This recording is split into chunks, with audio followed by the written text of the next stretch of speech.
Hello guys, welcome to my YouTube channel. आज के इस वीडियो में हम फिर देखेंगे, जैसा कि देख रहे थे ईएमआई एंड एसी, तो उसी का एक प्रॉब्लम, बहुत ही कंसेप्चुअल प्रॉब्लम है। और ये प्रॉब्लम 1991 में 8 मार्क्स का ये क्वेश्चन पूछा गया है।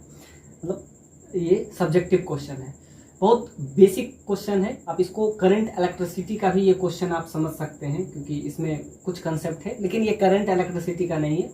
आप इसको एसी का, अल्टरनेटिंग करंट का ये क्वेश्चन समझ सकते हैं। और ये एक बहुत बेसिक क्वेश्चन है, जिससे आपको बहुत सारे कंसेप्ट सीखने को मिलेंगे। तो अब तक हम बहुत सारी चीज कवर अप कर चुके हैं, जैसा कि हम बात किए थे PYQ सीरीज का, जिसमें हम सारे क्वेश्चन को एक एक करके हम लेके आ रहे हैं। हालांकि अब ये जो सीरीज है इसका ऑलमोस्ट एंड है। अब हम कुछ रेफरेंस बुक, जैसे कि HCB हो या DC पांडे का, ये वाला बुक को अब हम रिव्यू करेंगे। और इसमें आप इसमें कुछ, जैसा कि आपका मैकेनिक्स पार्ट जिसको और हम कवर करने का कोशिश करेंगे। मैकेनिक्स पार्ट जैसे COM, सेंटर ऑफ मास, और बहुत सारे टॉपिक। और इसमें एक चीज़ और बचा है आपका, वो है आपका मॉडर्न फिजिक्स। तो होपफुली नेक्स्ट लेक्चर से वही चलेगा आपका मॉडर्न फिजिक्स। और ये जो आपका सीरीज है ऑलमोस्ट कवर अप हो गया। इसमें एक एक करके सारे प्रॉब्लम हम देख लिए हैं। और EMI और AC दोनों मतलब बहुत लंबा चैप्टर है, इसीलिए इसमें टाइम भी ज़्यादा कंज्यूम हो रहा है। और इसके बाद आपका मॉडर्न फिजिक्स, फिर थोड़ा सा मैकेनिक्स पार्ट, और फिर इन दोनों जो रेफरेंस बुक है इस पे भी हम आएंगे, ताकि आपका लास्ट में इम्पोर्टेंट ये हो जाता है ना कि जितना कंसेप्ट, आपका कंसेप्ट में क्लैरिटी होगा। इम्पोर्टेंट सिर्फ कंसेप्ट है, इसीलिए हम कंसेप्चुअल प्रॉब्लम ही एक एक करके इसमें ला रहे हैं। और PYQ सीरीज में सारा आपका एक एक करके कंसेप्ट पे ही हिट करने का कोशिश किया जा रहा है। सो ये सीरीज सिर्फ कंसेप्ट वाइज है। कोई रेफरेंस बुक, पहले हम SCB, जो कि बेसिक अगर आपको फिजिक्स सीखना है तो आप इससे कर सकते हैं, और DC पांडे, इन दोनों से, क्योंकि लास्ट में हम इसको भी कवर करेंगे। मैकेनिक्स पार्ट का कुछ प्रॉब्लम इससे भी हम लेके आएंगे। हालांकि बहुत सारे प्रॉब्लम इस पर्टिकुलर सीरीज में भी आपको किया गया है, मोर देन 3000 प्रॉब्लम।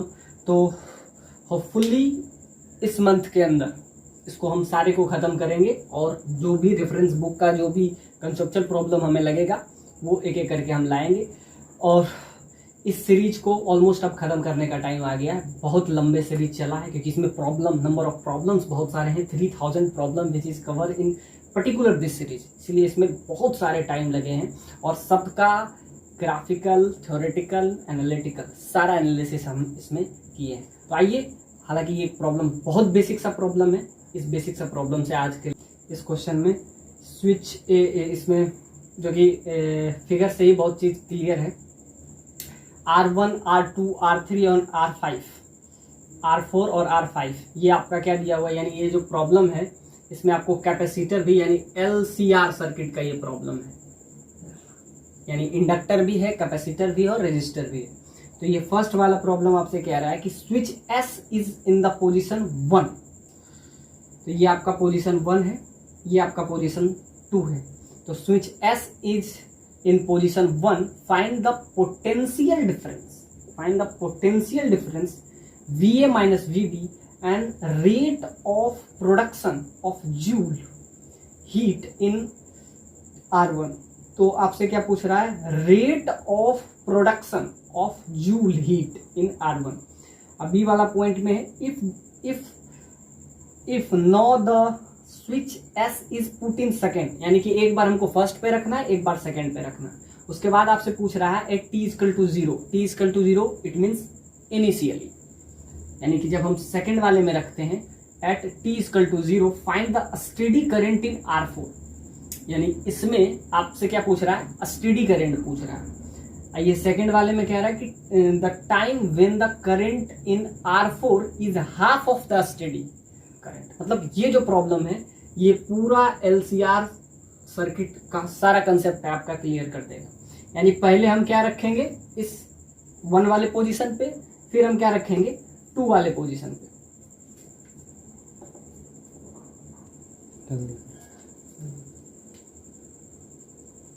तो इसमें हम क्या करेंगे, पहले इससे कनेक्ट करेंगे। तो जब हम इसको 1 वाले पोजीशन पे रखेंगे तो सर्किट कैसा बनेगा, तो सर्किट कुछ ऐसा बनेगा। ये आपका रेजिस्टेंस रहेगा। नीचे वाला पार्ट यानी ये R4 और ये 10 मिली हेनरी वाला, ये क्या हो जाएगा, सर्किट से डिसमिस्ड हो जाएगा। तो बाकी आपका क्या सर्किट कुछ ऐसा बन जाएगा, ये आपका ये और ये आपका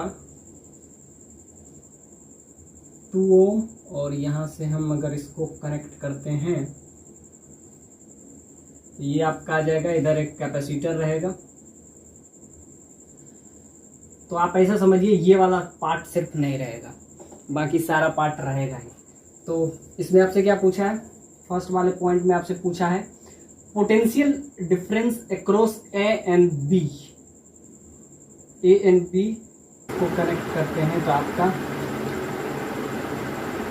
ये ए एंड बी, यानी आपसे पूछा है V A minus V B का वैल्यू।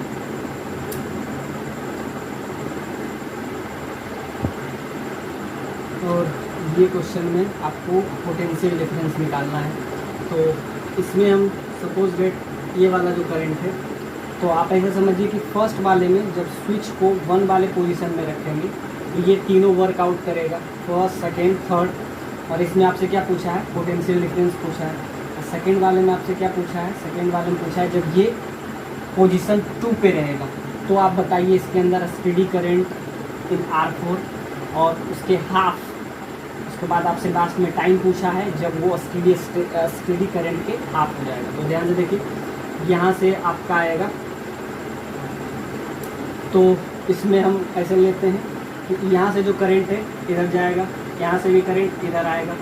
तो सपोज डेट इस डायरेक्शन में जो करंट जा रहा है इसको I1 लेते हैं, और इस डायरेक्शन में जो जा रहा है सपोज डेट इसको हम I2 लेते हैं। तो इधर गया I1, इधर गया I2, तो ये क्या हो जाएगा I1 प्लस I2। अब हम इसमें क्या लगा देंगे, बेसिक लूप लॉ हम यूज करेंगे। पहले हमको करंट चाहिए, करंट आएगा तभी तो वोल्टेज हम निकाल पाएंगे। तो इसमें अगर हम बात करें तो ये आपका क्या आ जाएगा, इधर आपका है I1 प्लस I2।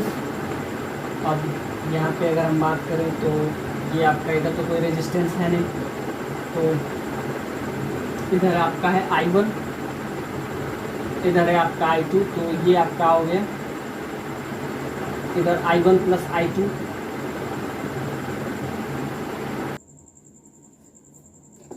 तो इधर से जो करंट आया ये करंट आपका I1 प्लस I2 है। अब ध्यान से देखिए, इधर जो करंट गया सपोज डेट इधर जो करंट गया वो I1 गया, तो रेस्ट ऑफ ऑल करंट इधर चला गया। अब ध्यान से देखिए, अब यहाँ जाने के बाद करंट में जब भी हम बात कर रहे हैं तो उसमें ट्रैफिक टाइप रूल हम हमेशा यूज करते हैं। तो इसमें क्या होता है, जिधर रेजिस्टेंस कम होता है यानी जिधर हिंड्रेंस कम होता है यानी जिधर रस कम होता है, करंट उधर ज़्यादा पास कर जाता है। तो ये करंट इधर नहीं जाएगा और इधर से ही वापस आ जाएगा। अब ध्यान से देखिए, ये I2 यहाँ तक तो I2 पहुँचेगा। अब I2 को 2 रास्ता मिलेगा, एक तो ऊपर से जाए और एक इधर से पास कर जाए। तो इधर तो रेजिस्टेंस है, तो रेजिस्टेंस से बचने के लिए I2 इधर से चला जाएगा। तो इधर से I1 और I2, लास्ट में यहाँ से I2 निकला, तो इधर वाले पार्ट में करंट नहीं जाएगा। ये सबसे इम्पोर्टेंट है। क्यों? क्योंकि अब ध्यान से देखिए, इधर से करंट इधर चला जाएगा यानी जिधर रेजिस्टेंस कम होगा उधर ही जाना पसंद करता है। हिंड्रेंस प्रॉब्लम, रस प्रॉब्लम, एयर ट्रैफिक वाला प्रॉब्लम जो है इसमें भी होता है कि जिधर रेजिस्टेंस कम होता है करंट जो है उधर जाना ज़्यादा पसंद करता है। इसीलिए कभी कभी जब पूरा रेजिस्टेंस कम होता है तो उसी प्रोसेस को हम क्या बोलते हैं, उसी प्रोसीजर को शॉर्ट सर्किट कहते हैं कि एक तरफ पूरा का पूरा आपको स्पेस मिल जाता है, जिससे इसी में शॉर्ट सर्किट का प्रॉब्लम होता है। तो क्या हुआ, करंट इधर गया। आप क्या यूज करेंगे, लूप लॉ। आपसे पोटेंशियल पूछा है, हालांकि पोटेंशियल नहीं करंट ही पूछा है। करंट अगर आपको पता चल गया तो ए और बी के बीच का पोटेंशियल, ए और बी के बीच का पोटेंशियल अब आपको पूछा क्या है, मतलब इसमें समझना ये है कि I2 का वैल्यू आपसे पूछा है कि करंट इसके अंदर क्या होगा। तो ये समझना बहुत चैलेंजिंग है। सपोज डेट यहाँ से जो करंट निकला हमको पता नहीं है कितना है। सपोज डेट इधर से जो करंट आया, इधर से, तो ये जो करंट है इसको अगर हम I1 लेते हैं तो नीचे से जो करंट गया ये करंट I2 है। और यहां पे क्या है, या तो करंट I2 ऊपर से आएगा, यानी ये उसको रास्ता मिला, लेकिन इधर से नहीं जाएगा क्योंकि इधर से रेजिस्टेंस है, तो रेजिस्टेंस जिधर होता है उधर करंट जाना पसंद नहीं करता है, और इधर क्या है, नो रेजिस्टेंस, तो सारा करंट इधर से पास कर जाएगा। तो ये आप समझिए कि इस वाले में I1 करंट, इस वाले में I2 करंट, और दूसरा हिंड्रेंस प्रॉब्लम, रस प्रॉब्लम, ट्रैफिकिंग प्रॉब्लम, कि जिधर आप रस कम होता है आप उधर जाना ज़्यादा पसंद करते हैं। एग्जैक्टली करंट के साथ भी यही होता है। This phenomena which is appears in current also. अब यहाँ से क्या हुआ, इसको ये तो ऊपर जाना चाहिए, नहीं तो इधर से चला जाएगा। तो लूप लॉ, तो ध्यान से देखिए, तो लूप लॉ में अब ये वाला पार्ट आपको समझना था, ये वाला पार्ट को आप हटा सकते हैं इस सर्किट से। तो इसमें अगर हम लूप लॉ लगाते हैं बेसिकली, तो लूप एफ ई डी और लास्ट में जी और फिर वापस से एफ। तो यहाँ से अगर हम बात करें तो इसमें अगर हम लूप लॉ यूज करते हैं तो क्या होगा, तो एफ से ई, ई से जी, जी से फिर वापस से एफ, इसीलिए इसको क्या कहते हैं, लूप लॉ या किरचॉफ लॉ। तो यहाँ से अगर हम बात करें तो क्या होगा, एफ से ई के तरफ जा रहे हैं करंट के अपोजिट डायरेक्शन में, तो माइनस साइन, तो -2 एम्पियर 2, और यहाँ पे करंट इसके अंदर I1 प्लस I2। तो याद रखिएगा, since you have learn V बराबर IR, तो यहाँ से ये है करंट के अपोजिट डायरेक्शन में जा रहे हैं तो नेगेटिव साइन। अब क्या है, इसके पॉजिटिव टर्मिनल से मिले, सो प्लस का 12 वोल्ट।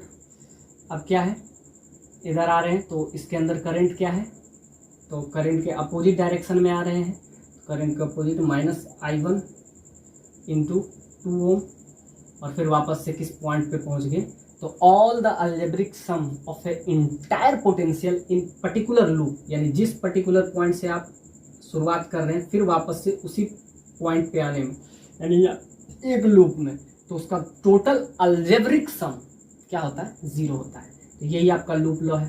तो आप ध्यान से देखिए, तो इसके करंट के अपोजिट डायरेक्शन में गए तो नेगेटिव साइन, इसके पॉजिटिव टर्मिनल से मिले सो +12, और इसके अगेंस्ट जा रहे हैं, करंट के अगेंस्ट जा रहे हैं तो नेगेटिव साइन। और लूप लॉ या किरचॉफ लॉ का ये मतलब अगर नेगेटिव आना हो, यानी I1 I2 अगर नेगेटिव आ रहा है तो जो डायरेक्शन आप एज्यूम किए थे उस डायरेक्शन के नेगेटिव आ जाएगा। तो इसमें बहुत सिंपल रूल है, आप क्या रहे, एक बार उस पूरे लूप में, इंटायर लूप में घूमिए, V बराबर IR। तो ध्यान से देखिए, इसका रेजिस्टेंस, इसका पोटेंशियल ये हो जाएगा, और यहाँ से क्या आ गया, एक आपका, अब क्या होगा, एक और लूप लॉ हम इसमें यूज करेंगे, 2 इक्वेशन 2 वेरिएबल।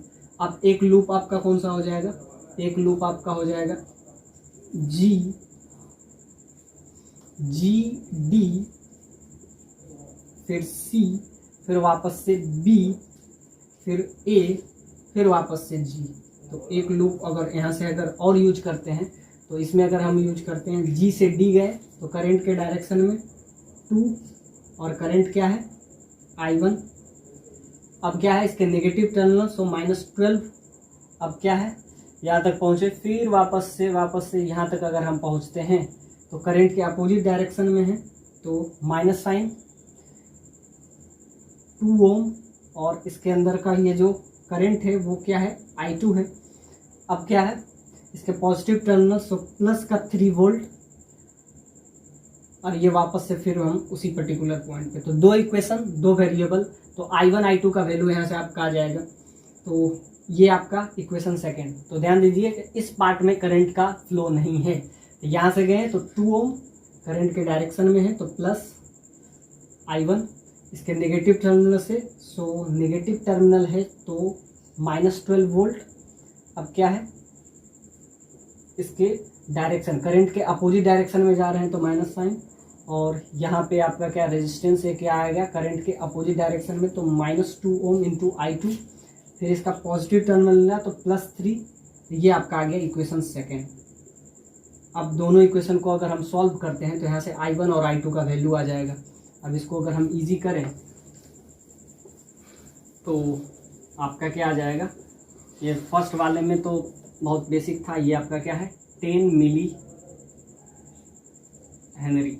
अब इसको अगर यूज करें तो क्या आपका आ जाएगा इक्वेशन बहुत सिंपल है, 2I1, ये राइट साइड जाएगा 2I1 plus 2I2 that is basically equal to 12। यहाँ से आपका आ जाएगा 4I1 plus 2I2 that is basically equal to 12, और यहाँ से आपका आ जाएगा I1 2I1 plus I2 that is equal to 6। ये इक्वेशन फर्स्ट आया।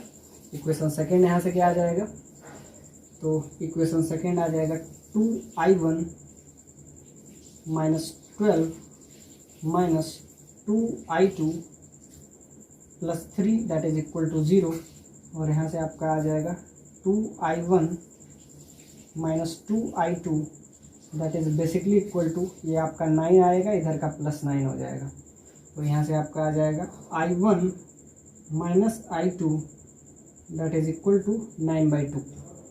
तो यहाँ से आपका I1 minus I2 that is equal to 9/2। तो यहाँ से अगर ऐड कर लेते हैं तो I2 चला जाएगा 3I1 that is basically equal to, ये आपका ऐड हो जाएगा 6 प्लस 9/2। तो यहाँ से आपका वैल्यू क्या आ जाएगा, I1 that is equal to 2 plus 3/2। तो यहाँ से आपका हो जाएगा 4 प्लस 3 7/2 आ जाएगा। I2 का वैल्यू क्या आ जाएगा, -1 एम्पियर, और इसका ये आ जाएगा। और आपसे क्या पूछा था, VA minus VB, VA minus VB, तो VA माइनस VB का वैल्यू आपका यहाँ से क्लियरली आ जाएगा।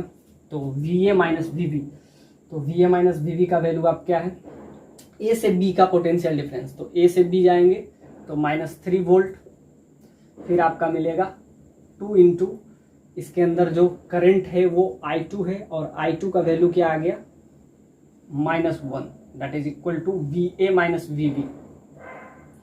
तो ये आपका -3 और -2 that is VA minus VB। तो ये आपका क्या आ जाएगा, VA माइनस VB, ये आपका आ जाएगा -5 वोल्ट।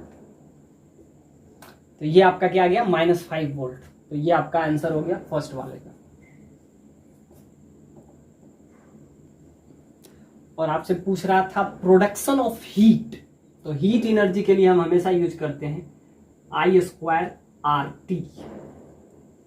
तो अगर आपसे पूछा है कि रेट ऑफ, अगर रेट इसका पूछा है तो सिंपली हो जाएगा, अगर हीट पूछेगा तो I²RT, और अगर रेट पूछा तो सिंपली I इंटू R।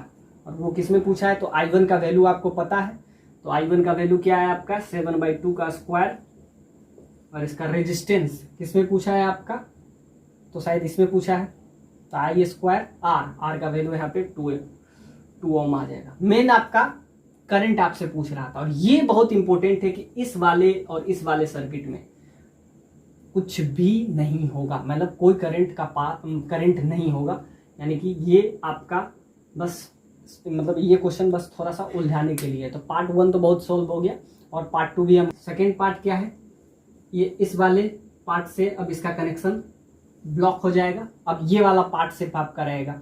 और आपसे पूछा है कि इसमें स्टेडी स्टेट को अटेन करने में कितना टाइम लगेगा, पहला वाला आपसे ये पूछा है, और दूसरा कि एक तो टाइम आपसे पूछा है, तो जब LR सर्किट है, ये कौन सा सर्किट है, L और R सर्किट है, इसके अंदर जो करंट होगा वो क्या होगा, I0 1 के पावर E के पावर माइनस T/τ, ये वाला फॉर्मूला हम यूज करेंगे इसमें।